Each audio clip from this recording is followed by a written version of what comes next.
Assalamualaikum to my lecturer, Dr. Siti. My name is Liza Nur Alia Natasha binti Muhammad Fazli, and my group members are Nur Najihah binti Hassan and Alisa Sofia binti Roslan.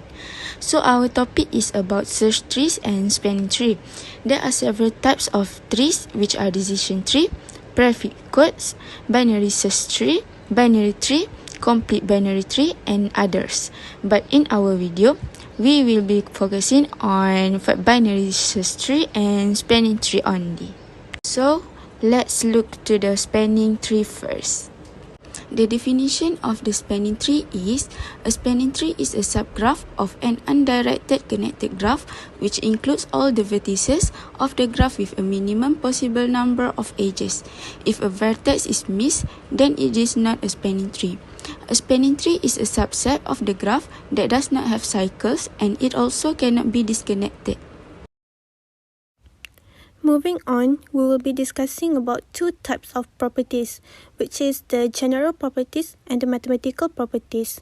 So, the first general property is that the spanning tree does not have any cycle or loops.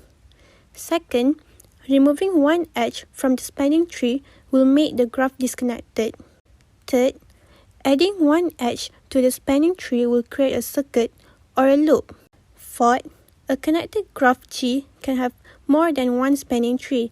And lastly, all possible spanning trees of graph G have the same number of edges and vertices. So now we will look into the mathematical properties. Spanning tree has n-1 edges, where n is the number of nodes or vertices. For example, a tree has 9 nodes, so the spanning tree would have 9 minus 1 nodes, which is 8 nodes. Next, from a complete graph, by removing maximum e minus n plus 1 edges, we can construct a spanning tree. So basically, the maximum number of edges to remove so that the graph remains connected is only 1. And lastly, a complete graph can have maximum n to the power of n minus 2 of spanning trees. We will show you some examples later for a clearer understanding of this part. So, when can we apply spanning trees?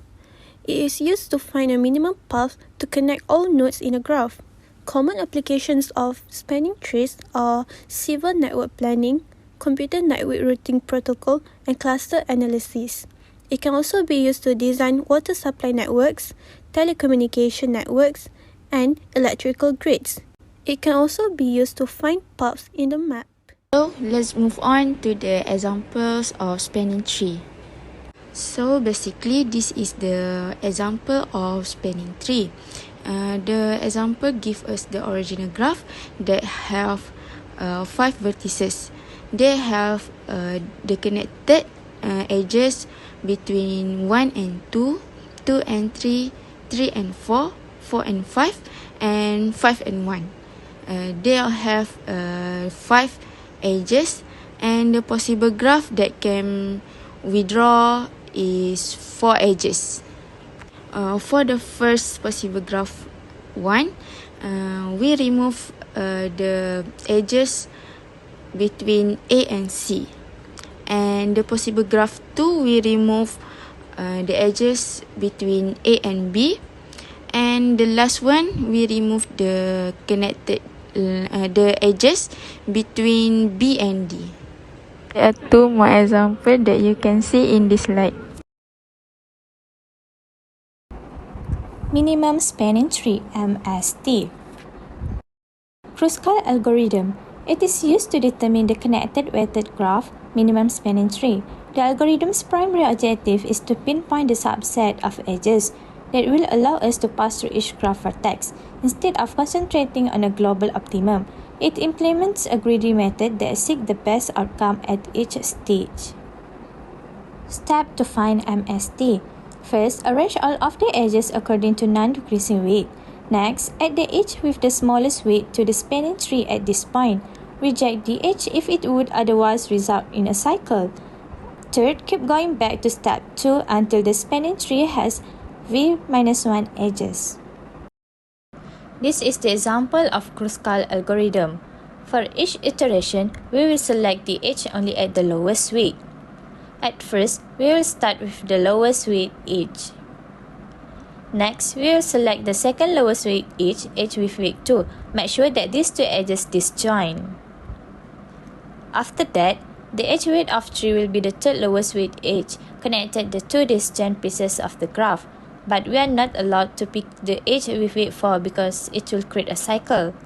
So, we will select the fifth lowest edge, which is the edge with weight 5.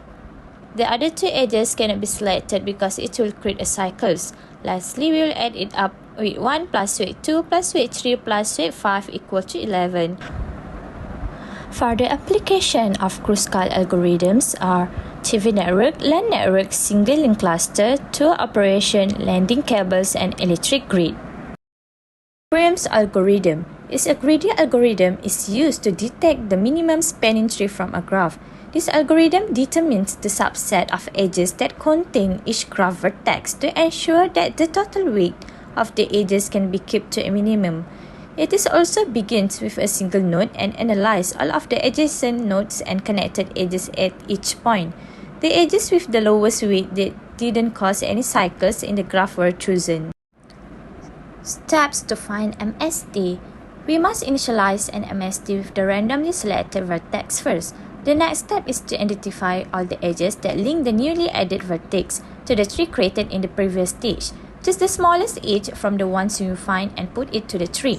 Continue performing step 2 until the minimal spanning tree is created.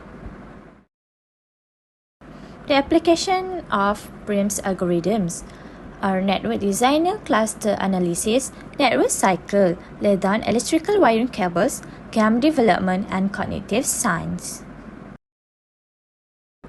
The differences between Prim's algorithm and Kruskal algorithm. Prim's algorithm. Any graph vertex can serve as the starting point for the minimum spanning tree construction, while the Kruskal algorithm, the vertex in the graph with the least weight serve as the starting point for the minimum spanning tree. Prim's algorithm, it cycles around a node multiple times to determine the shortest distance, while the Kruskal algorithm, it's only make one pass across a node. And the last one for Prim's algorithm, run faster in dense graph, whilst the Kruskal algorithm, it's run faster in sparse graph. So now we will be moving on to our next topic, which is search tree. The definition of search tree is a binary tree with a special property called the BSD property. Following are the property of binary search tree. First, the left subtree of a node contains only nodes with keys lesser than the node's key. Second, the right subtree of a node contains only nodes with keys greater than the node's key. And lastly, the left and right subtree each must also be a binary search tree. So this is the properties of a binary tree. The first one is each node has a maximum of up to 2 children. The second is the value of all the nodes in the left subtree is less than the value of the right. The third is value of all the nodes in the right subtree is greater than or equal to the value of the right. Lastly, this rule is recursively valid for all the left and right subtrees of the root. So what is the meaning of handling approach? The handling approach in a binary search tree refers to the method used to navigate and manipulate the tree in order to insert, delete, or search for elements. Common handling approaches include in-order, pre-order, and post-order traversals, which determine the order in which the nodes of the tree are visited. Each approach has its own advantages and is used in specific situations. In-order traversal is the ordering is the left subtree, the current node, the right subtree. Pre-order traversals is the ordering is the current node, the left subtree, the right subtree. And post-order traversals is the ordering is the left subtree, the right subtree, the current node. So this is the example of in-order, pre-order, post-order. There are two differences. The same operations apply to search tree because it is kind of binary tree. However, insertion and deletion in BSD are stricter with preset norms so that the characteristics of search tree are not broken even after executing an operation. Following are the basic operations of search tree. First is to create an empty tree. Second is to insert a node in the tree. Third is to search for a node in the tree, and lastly is to delete a node from the tree. The application of BST. The implementation of different searching algorithms via BST. BST can be used to store and efficiently retrieve the data in decision support systems. BST can be applied in computer simulation to rapidly store and retrieve data. Faster autocomplete system can be implemented using BST. Indexing is done using BST. For the advantages of BST binary search tree, it is fast in insertion and deletion when balanced. It is also an automatically sort elements when they are inserted, and it is easily adaptable to enable different operations or to store more data. While for the disadvantages of BST, it is always need to implement a balanced BST, not suitable for data structures that must be randomly accessed. It is also can become imbalanced or deteriorated, which enhance the complexity. And it is also do not support some operations that are possible with other data structures. It's questions time. So the first question is to find a spanning tree for the graph shown by removing edges in simple circuits. We will look into the first graph. So as we all know, a simple circuit is a closed walk that doesn't contain any repeated edges or repeated vertices, except of course the first and last. So here in the graph, we can see that by removing the edge DB and then the EC will produce a simple graph with no simple circuits. We will do the same to the second graph. So by removing the edge AD, GD, GE, GB, BF, BE, and ED will produce a simple graph with no simple circuits. The second question is to form a binary search tree for the words vireo, warbler, egret, grosbeak, nuthatch, and kingfisher. So since the first word is vireo, it automatically will be our root word, or in other words, vireo is the node. The second word is warbler, so we're doing it alphabetically, and since warbler occurs after vireo, which means W comes after vireo, it will be on the right of vireo. The third word is egret, and since egret occurs before vireo, so it will be on the left side of vireo. The next word is grosbeak, as we all know that the letter G comes before the letter V from vireo, so it will be on the left side of vireo. Then we will look into the word egret. Since grosbeak, the letter G occurs after egret, after the letter E, so it will be on the right side of egret. The next word is nuthatch. The letter N in nuthatch occurs before V in vireo, so it will be on the left side of vireo. Next, we can see that the letter N of nuthatch comes after egret, so it will be on the right side of egret.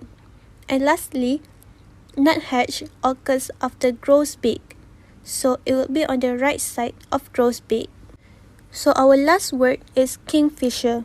Kingfisher occurs before vireo, so it will be on the left side of vireo. Then it occurs after egret, which means that the letter K comes after the letter E in egret, so it will be on the right side of egret. Next, it occurs after grosbeak, so it will be on the right side of grosbeak. And lastly, it occurs before nuthatch because the letter K comes before the letter N, so it will be on the left side of nuthatch. Hence, this is the final answer for the question. So to conclude everything, in a binary search tree, the event that occurs after the node or after something, it will be on the right side of it. But if it happens before it, it will be on the left side. I chose this question because it's a bit harder than normal since we have to look at it alphabetically, but there are other questions that will not just use words. It can happen with numbers as well. So I guess that's all from us. Thank you.